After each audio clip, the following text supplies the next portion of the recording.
Salutations, everybody. Welcome to this week's Revitalise Meets live at 5 on LinkedIn Live and on the social media platforms for Revitalise Networking on YouTube and, of course, on LinkedIn.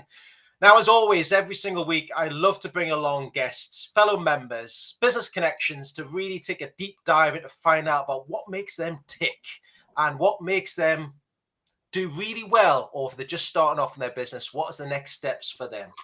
This week, I've got the great pleasure to be welcoming along a gentleman who's been helping many businesses by navigating themselves through the ways and the woes of creating and sustaining a great growth business. He's called the Business Sat Nav. Can you please welcome with me this week, the one, the only, the myth, the man, and the legend that is Steve Lees from Coach for Growth. Come on! Hello, Lee. Hello, everyone.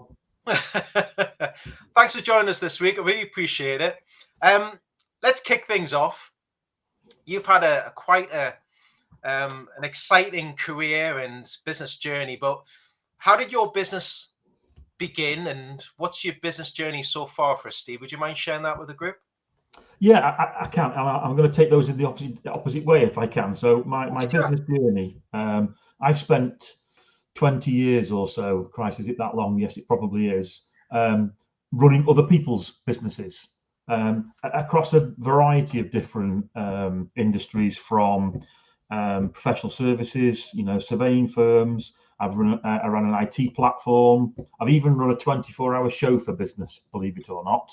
Wow. And utilities and all sorts of things. And then in 2019, I set up my own consultancy business. But for the past 4 years, via that consultancy business, I've actually been helping some investors run some of their businesses, MD, chief exec of a range of different businesses. And then in 2023, I had that realization that I'd set a business up in 2019 to become a business owner and to be, responsible for the things that I did. And I realized that I was effectively still being an employee. So I used 2023 to certify myself as a business coach. I've got a lot of experience. I made pretty much every mistake that a business owner will ever make. And I thought, well, actually, let's use that knowledge and experience to try and help other people. So I trained and did that. And now at the back end of last year and into this year, I have set my business Coach for Growth up. And I'm trying to build my brand, my client base, and my reputation in a marketplace to help others improve and grow. And it's exciting to see where you've gone from a chauffeur company to where you are now in a consulting business as well, and helping many people, not locally, but globally. But doing that, there must have been challenges for yourself, though, Steve. And what challenges have you overcome over let's say, the last 2 years for yourself? Oh, okay. Yeah. Challenges, achieve. Yeah. I mean, the challenge, I guess, one of the biggest challenges is starting a business when you're age 57. Most people would probably start a little bit earlier than that. But I don't like to do things in halves. So I thought I'd actually restart my own business at the same time as I moved from England up to Scotland. That's a challenge in itself. I moved to an area of the country where I don't know anybody. I'm not moved to Scotland because I've got family. We moved to Scotland because I fell in love with a house. Me and my wife fell in love with what is our new home. It just happened to be in Dumfries and Galloway, so off we trotted, and that's where we're based.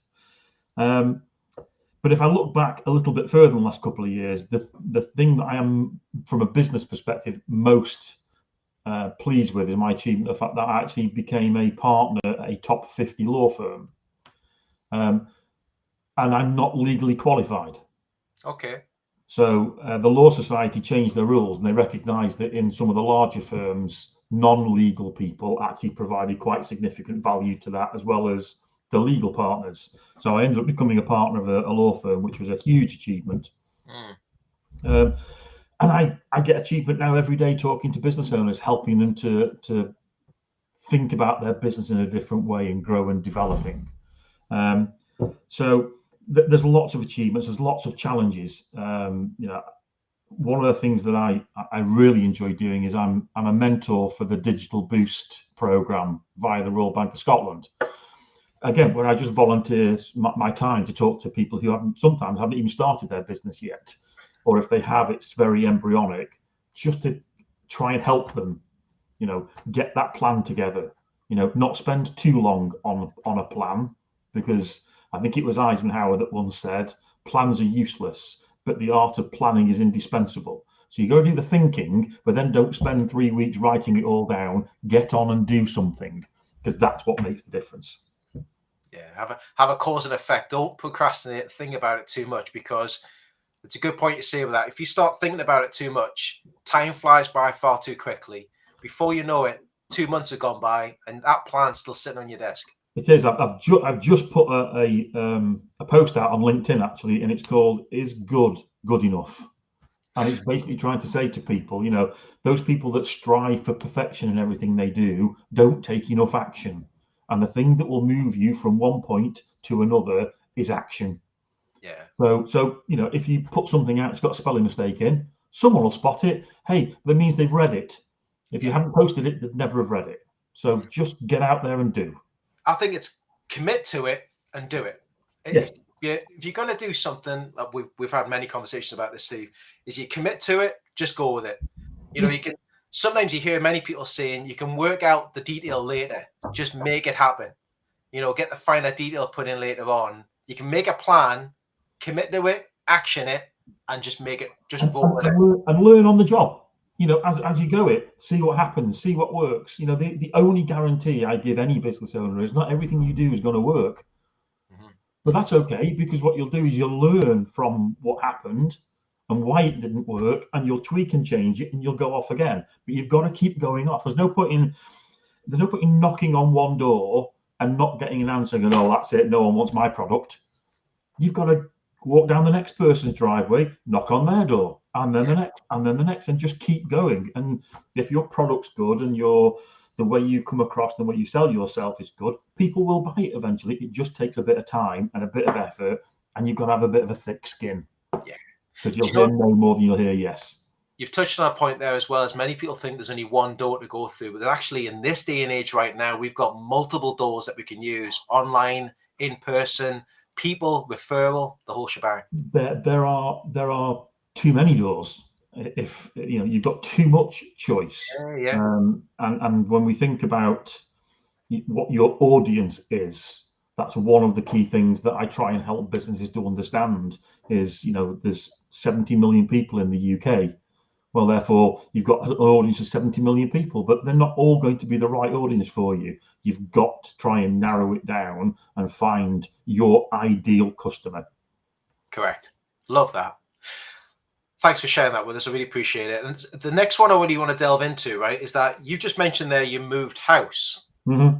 So originally you were in the wonderful sort of Calendar Fife area, and then you decided to shift home and re-establish yourself down in Dumfries and Galloway.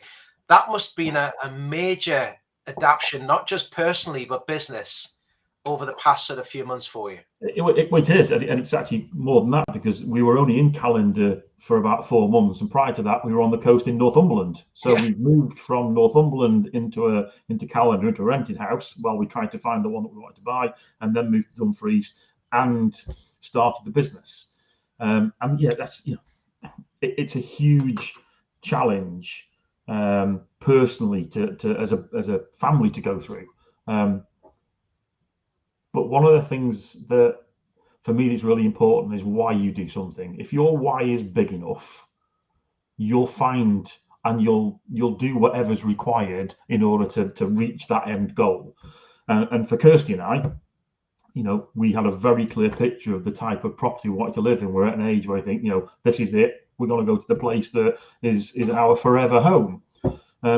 So when we found it, we moved heaven and earth to move there, and now we're here and enjoying it. We'll do whatever is required to stay here, because it's our why.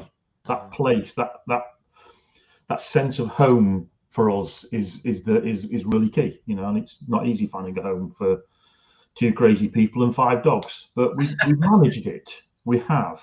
Yeah. but you've got to adapt. And if I bring it back into a business, Yeah. and me, you have to adapt. I had to go last year at aged 57 and retrain and certify as a coach. But the reason I'm doing it is what my ideal life would look like. Mm-hmm. And I know what my ideal life looks like, and I know how much my ideal life costs. So I needed to produce a business that was going to deliver to me that scale and size of revenue. And it's, yeah. I say to my clients, I'm not a life coach, but you've got to start by understanding where you as an individual or family want to get to. Once you've got that, transposing that into your business is the next key bit, because all your business will do for you, hopefully you enjoy what you do and you get lots of satisfaction out of it, kind of take that as a given. But the only other two things it will give you are time and money. And it'll give you time and money to live your ideal life. But you need to understand what your ideal life is to understand what time and money you need the business to produce. But once you've got that, everything you then do is focused on getting a business that grows and reaches the size that allows you to work the hours that you want to work and take out the cash that you want to take out. So it's this world is a crazy place, and running a business in it is potentially even crazier. Yeah. But you've just got to learn as a business owner how to run a business. So you might be an electrician or a plumber or a digital marketeer, and you can be brilliant at that. But one day you're going to wake up and realize actually what you need to be is a business person. Mm-hmm. Mm-hmm. And that's a different skill set. So I can't help someone be a better plumber. And if you ask Kirsty about my DIY skills, she would completely agree with that. So I can't help you be a plumber or electrician or digital marketeer. Yeah. But what I can do, or what business coaches can do, is help you to become a better business person. Yeah. And allow your skills and your passion to actually generate a business that allows you to live the ideal life that you want to. So it's and you adapt all the time. To go back to the question, which I think was to do with adapt, you adapt all the time, because if you don't adapt, and if you stand still, you get left behind. So the one thing though, from adapting to your environment, adapting to your business, etc., as well, right? One of the things that is interesting to me about where you are now at Dumfries and Galloway is that it's complete blank canvas for you. So Yes. how are you approaching that in regards of people getting you recognized? How are you using your marketing strategy in the local area? So, a really good question. Because nobody in this area knows me, and my business potentially could operate from anywhere, because a lot of what I do is online. Mm-hmm. But I'm really passionate that now I've moved to Scotland, I want my business to be centred in Scotland, and I want to be helping other businesses in Scotland. So how do you get your name, your brand, your reputation out there when you don't know anybody? Mm-hmm. And it's back to something we talked about before. It's about taking action. You have to put yourselves in front of other people, and that means going to networking events, meeting other business owners, connecting with other people, not with that buy now, buy my product. It's much more subtle than that. What you have to have is connection with people, and you need a network of people that will help you. You might be lucky. Some of the people that you meet at these events might be just the client that you want, but it's much more likely that they'll know the person who's the client that you want. But why would they refer me, who they don't know, into someone that they do? Well, they will only do that when they reach the point where they understand who I am and they trust me as an individual, because they're placing their reputation on the line. So networking is and I know it's obviously clearly passionate to you, Lee. That's what you do, but it's vital that you meet and build your own network. And I think the other thing I would just say on that point, I'm a solo entrepreneur. I want a lifestyle business. I don't want to employ people. I've done all the managing people and dealing with all that. I don't want that anymore. So actually, it can be quite a lonely place, sat in Dumfries and Galloway, surrounded by fields and sheep.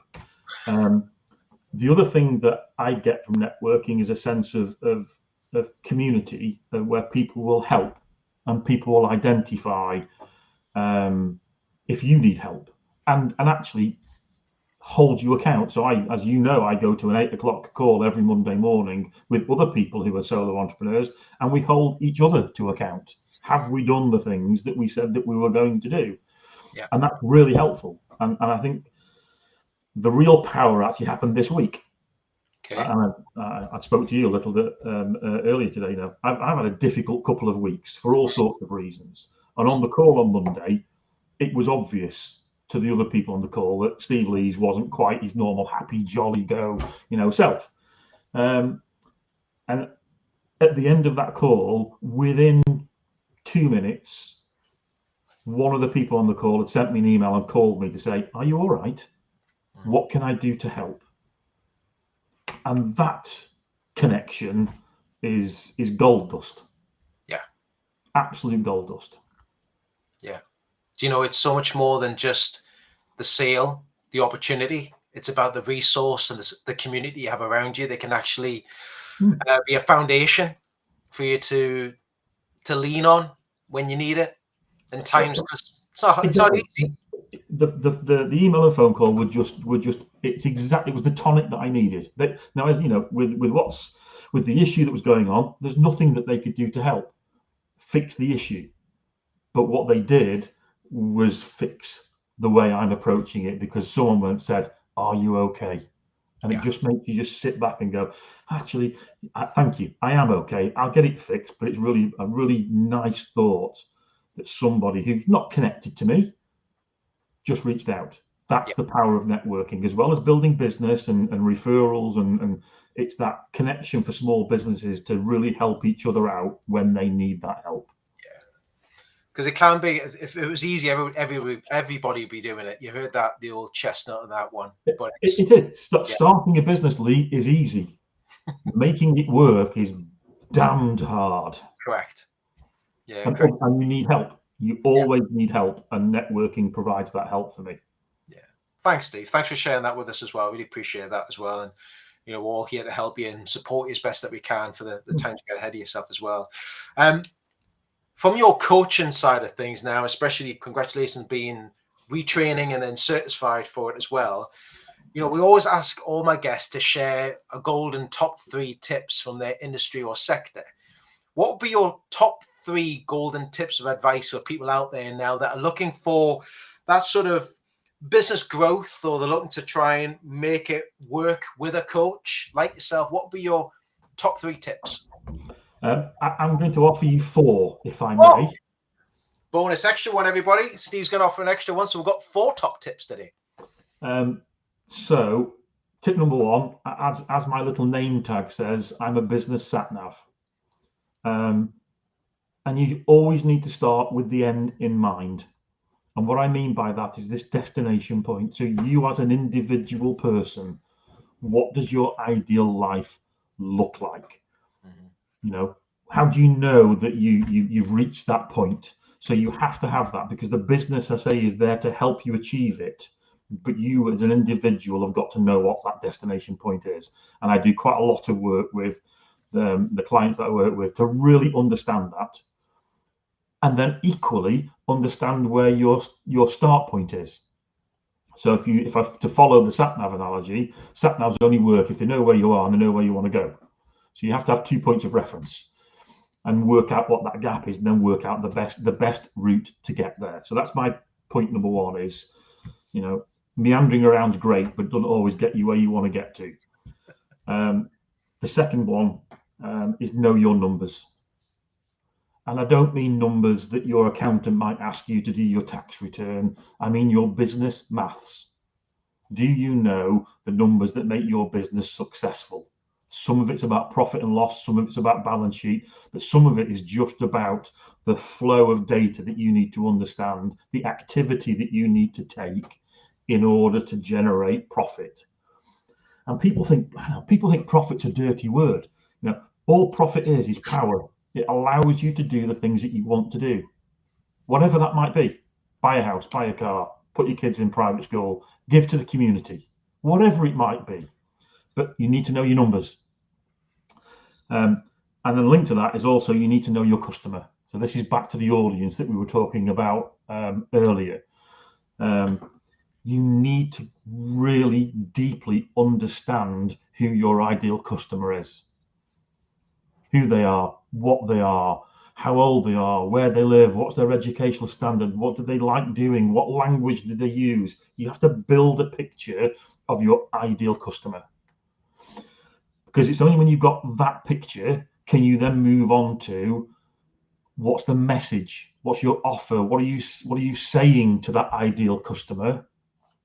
Because when you know who they are and how they think, you can craft the right words and frame the offer correctly. And then it's only the third element when you get to that, then you then can move into, okay, well, now I know who it is and I know the message. Where do I put the message? And that's when you get into media. And that could be online, it could be offline, it could be, it could be on the bins that they put their rubbish into. Wherever it is, if you know the person, you know your message, you'll know where to put it. So know your customer or your potential customer intimately. Yeah. Because if you do, everything you do from a marketing perspective then will be absolutely laser focused on them. Yeah. And the bonus one, I'll save the bonus for the best one for last. I think the most important document any business can have if they're going to go on a growth trajectory is a scorecard. And what I mean by a scorecard is it's a document that has 4 or 5 key metrics that drive your business. So the golden rules are, for me, no more than 5. It's got to be something that you can measure weekly. It needs to be visible, physical piece of paper, not online somewhere, actual physically there. And every measure has to have a target. And when you complete it, it runs over a rolling 13-week period. You either hit your target or you don't. So things turn red or green. Yeah. But I think if you get the right measures and you use that to drive your activity, rhythmic activity always comes before rhythmic acquisition. So get your activity right, get your message right with your audience, and your business will follow. Yeah. But you need a level of patience. Most of these things don't happen overnight, and there are some quick wins that you can do, but you've got to do it over and over and over again. And it's that cracks the nut of solid, profitable growth.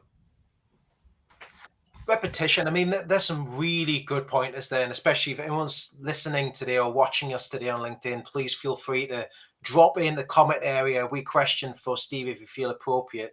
But some good points there, Steve, as well. When you mention likes of understanding your start point, understanding your finishing point as a sat nav, to going in, knowing your numbers, knowing your activities, what brings the incoming and outgoing to your business, not knowing what you've got going out as an investment, knowing what you've got coming in as an income.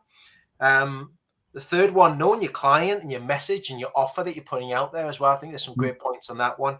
And the last one is understanding your metrics. What do you score yourself on? What's your goals and objectives you want to achieve on either a weekly or monthly basis? I think some really good key points there. But one of the big things I picked up as well is repetition, repetition, repetition, repetition. Rhythmic. My wife Kirsty hates the word rhythmic because she hears me say it so often. Rhythmic activity leads to rhythmic acquisition. Yeah. And it's just true. You've just got to do the basics well over and over again. It isn't complicated, but it is hard. Yeah. Yeah. But the results can be spectacular when people get that right, when they get the right things done at the right time in the right way. Yeah. You can see some significant positive change. Well, that's the thing you mentioned there as well, though. It's having something. It's great having all this technology around you, but there's nothing better than having a bit of paper, written on, somewhere visual in your office. I mean, I used to, when I was in the sales in travel, I used to have something on my visor that kept me focused every single day. Who I was speaking to, why I need to speak to them, the message I need to deliver. When I was doing my visits, what I needed to cover in each one of those visits that I was going to. Yeah. And that kept me on point and kept the focus and drive towards the ultimate goals that I wanted weekly and monthly into that as well. Yeah, mine's here. It's on the wall next to me, along with my weekly habits. So I have 6 weekly habits that I do religiously every week. Yeah, And I know that if I do those habits religiously every week, I will get the result that I'm wanting. I might not get it this week, I might not get it next week, but over time, I will get exactly what I need. I'll get enough people to come on a discovery call with me, and I will convert enough of those people into commercially paying clients that drive my business plan. You yeah, know, and I've got a 4-year business plan, which I spent quite a long time thinking and feeling and all the rest of it. And I haven't looked at it since I did it, since I started off in January. And I won't look at it until the end of the first half of this year, because I'll review the business plan every 6 months, because it was out of date the second I put the final dot on the plan, right. because it's always out of date. Yeah, it's The always a scorecard is a living and breathing weekly document. That's what makes it so powerful. yeah, Have I, if I want, if I need to have 15 conversations this week, have I had them? And correct. if not, why not? And then I need 15 next week and 15 the week after. And you build, the reason it goes over 13 weeks is you build that picture up of, am I doing enough? Is my conversion good enough? And sometimes your conversion isn't. So you've either got to adjust how many people you speak to because your conversion's not as high as it is, or you need to look at how you're doing your discovery calls Yeah, and how do you increase your conversion rate. But this document, you can't, as long as you put the right information, and truthfully, can't lie to you. It tells you exactly where your business is. Yeah. yeah, And my scorecard doesn't have any financial numbers on it whatsoever. I know that if I hit the targets that are in my scorecard, finances follow. It's as simple as that. It's really, really simple and straightforward, but it's different for every business. So yeah, what's right for my business won't be right for yours, yeah, and it won't be right for Joe Blogs down the road. You yeah, know, which is it's got to be tailored specifically to your unique business. yeah. Such good points there, Stephen. I think it's every business is unique in what they do and how they offer it, but again, it comes down to the person themselves as well as the individual that creates it. It does. They're all unique, and I agree with that. Um, but the framework for success is pretty standard Hmm. across all business types. Yeah, The what you need to do in order to be successful is pretty much the same, with the tweaks about you as an individual and what you want your business to achieve. So a scorecard will look different for everybody, but every business should still have a scorecard. yeah, I can't remember who it was. I think it was Warren Buffett said, if you don't know the score, you don't know whether you're winning or losing. yeah.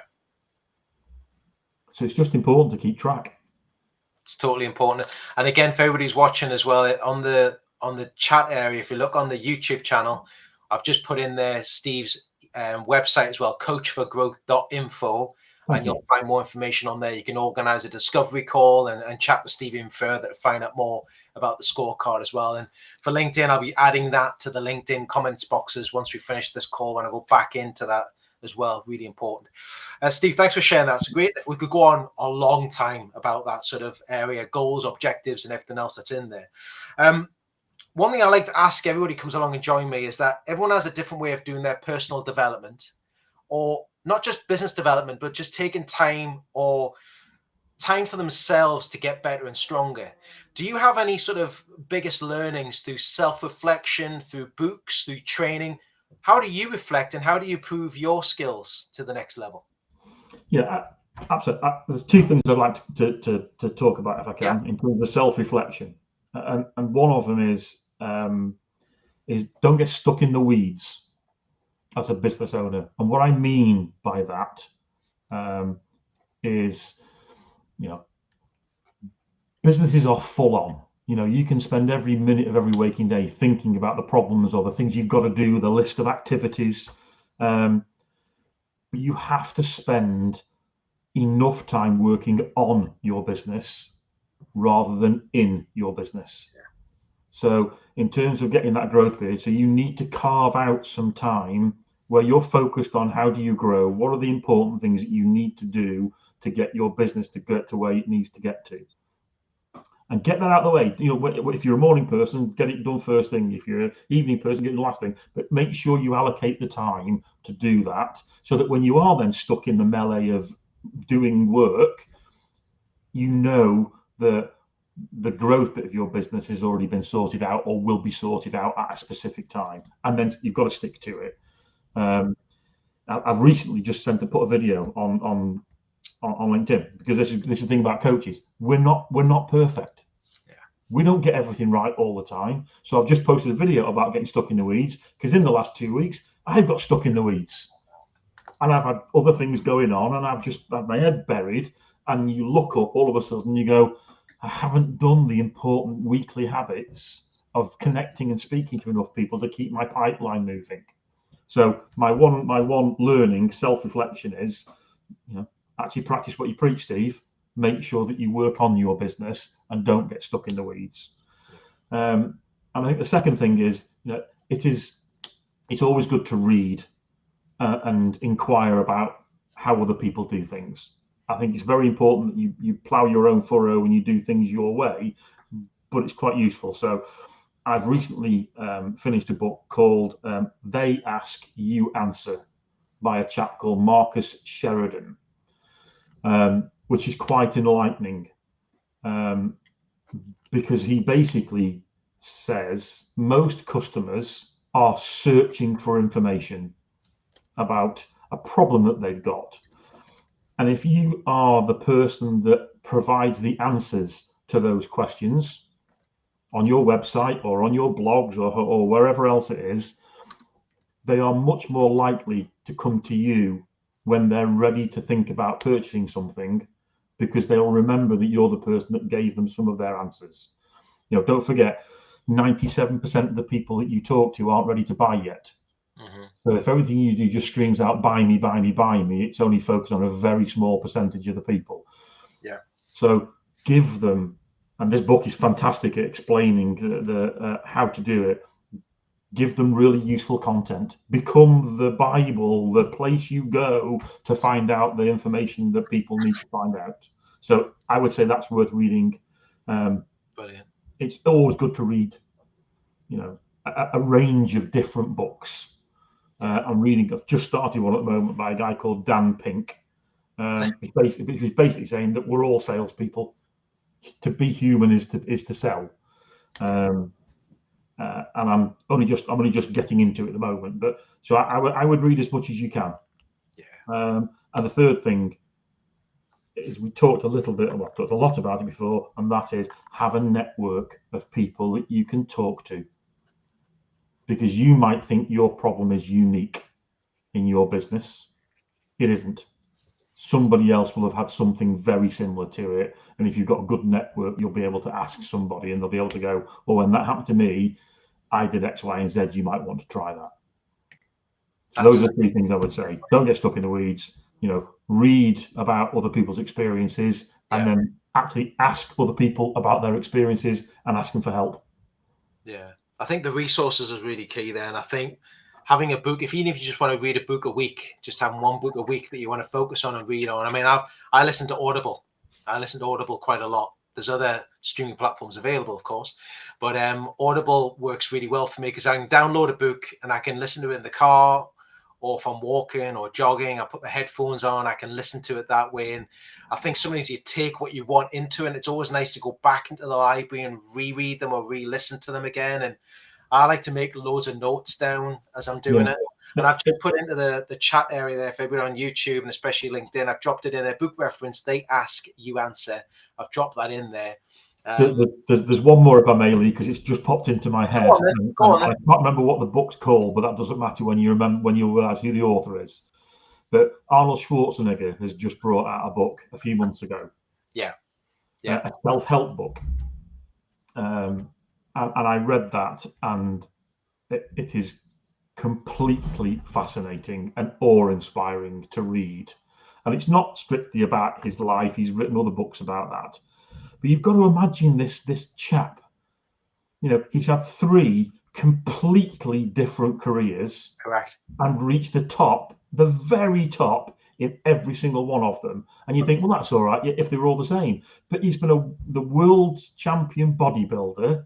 He's been a movie star, and he finds it difficult to talk, and he's been the governor of what would be, I can't remember how big California is, but it's just it's bigger than most countries. Yeah. And he's done that out of sheer will and a set of values which drive what he does. So I would, even if you hate Arnold Schwarzenegger, I would say go and buy that book and read it, because it's absolutely brilliant. Yeah. Well, he started off coming from, Austria, etc. I think from there as well. And Yes. never make it in the movie business. And lo and behold, he went, I'm not taking that. And he made it happen. He visualized it and made it happen. That's the power of him. The power of focus and drive. He makes a joke of the fact that he went for elocution lessons. He said, it didn't work, but I went for elocution lessons. He worked hard at everything in all three of those careers to do what he did. Yeah. And there's some lessons for you not to take no for an answer. And if that's what you want to do and you set your goals on it, then just don't let anybody tell you that you can't. Yeah. Just keep because Sylvester Stallone was very similar with Rocky, but we haven't got time for that. Yeah, true. Go on for more with that one. So we've spoke about a lot with self-reflection. We talked about your business journey, and what's the next steps for you, Steve? What's around the corner for your business? What's in the next 6 months for you, for example? So I think there's a few things. The first one is continue to develop my brand and my reputation and build my client base out. That's a big thing for this year. But you can't just have one pillar of income stream or one pillar of anything in business, because it just brings too much risk associated to it. So I'm currently working on an online webinar coaching program, following broadly my coaching strategy that I do with one-to-one clients, but potentially trying to roll it out to do it to cohorts of individual people, perhaps slightly smaller businesses. I'm working on a completely different element to it. So Kirsty, my wife, is a financial accountant. So we're trying to bring to market a fractional finance director service for small businesses that can't afford an FD or don't need one full time, so that we can provide some real detailed financial numbers, understanding your numbers, and making better business decisions on the back of it. And I am in the middle of a collaboration with somebody else to try and produce something for a very specific niche in the UK. But I can't tell you more about that because it's secret. but it's coming. It's coming hopefully in the not too distant future. So I'm working on my business to try and generate different pillars of revenue. So if one struggles, I think it's someone says like the Parthenon. Yeah.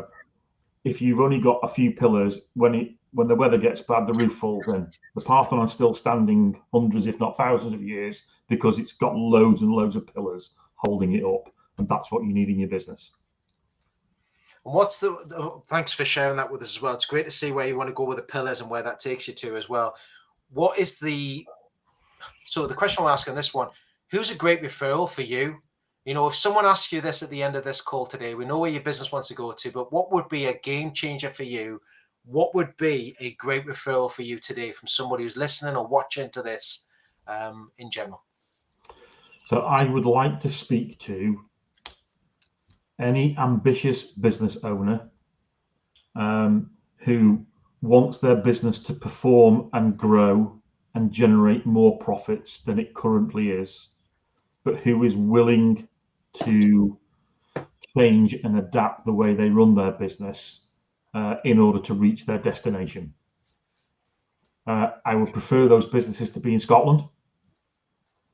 And I would love those businesses to be in Dumfries and Galloway. But that's what I'm after.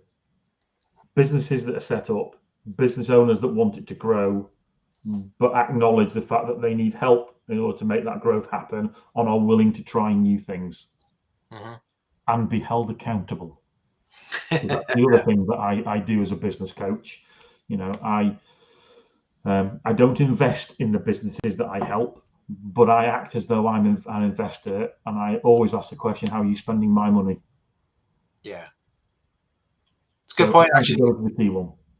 An investment of time, an investment of money, but also being accountable to at the same time. It only works if you put the work in yourself as well. You've got to be accountable, and that's one of the things that I do with my clients. Hopefully, is I provide that those difficult questions. Yeah, And just a challenge. And are we on the right track? And are we doing the right things? definitely. So yeah, that would be ideal for me.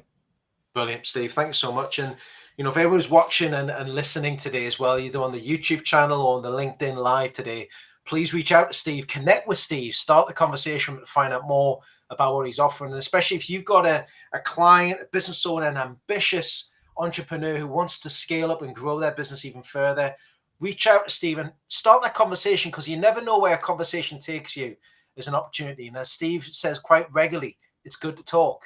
It's good to have that conversation and keep it consistently going all the time. If you want to find out more as well, please don't forget to check out the chat area, especially on LinkedIn. I'll drop in sort of Steve's email or website address that'll be dropped in there as well. But on YouTube, you can find all the information on coachforgrowth.info. That's in there as well. Steve, thank you so much for your time today. I really appreciate it. No, it's been a pleasure. I really appreciate the invite. It's been, it is always good to talk, and I love talking. I do say that I spend my life talking to very passionate people. It rubs off. It's a joy to have conversations with people who run businesses. Brilliant. Steve, thanks Thank again. you. Really appreciate it. And stay tuned, everybody, because our next episode's coming up next Tuesday, live at 5 on LinkedIn Live. And I'll be welcoming along Jane Mack from Jane Mack Consulting. We'll be sharing information about the holiday letting business, where her business is at present, where it's going to be taken to, and how she's been helping many people with her podcast channel as well about holiday lettings and much, much more. So from me and from Steve, thank you very much for watching and listening to the business-focused podcast that is Revitalise Meets. And we look forward to seeing you all again next week on Tuesday, live at 5 on LinkedIn Live. Thanks very much, everybody. Take care. See you all very shortly.